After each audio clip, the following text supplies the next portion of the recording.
All right, doing a little unboxing video for my new scope. Got the Bushnell AR Optics 1:8 by 24 millimeter. It's a 30 millimeter tube, waterproof. What else here? Nitrogen purge, anti-fog, fully multi-coated optics. Let's check this out.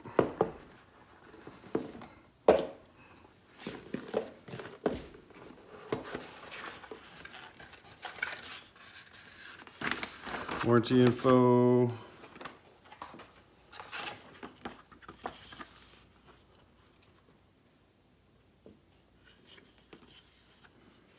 So I got the illuminated reticle, recommended 100 yard zero,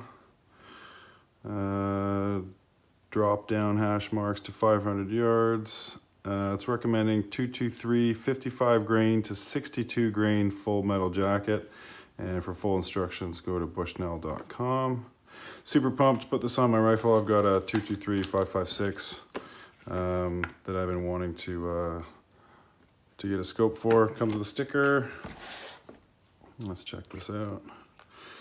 So like I mentioned, 30 millimeter tube for your scope mounts, windage and elevation right here. I think these are various levels of illumination on this side for inside the reticle. I think there's probably just a battery in here, which we got to pull that out, but I'll play with that when I'm at the range. Kind of like toggle handle here, that's kind of neat for your zoom in and out. And 1:8, so it's not super close, but it'll get you up to 500 yards, and 1 for those up close shots. But I'm really excited about this, and I'll post more videos at the range.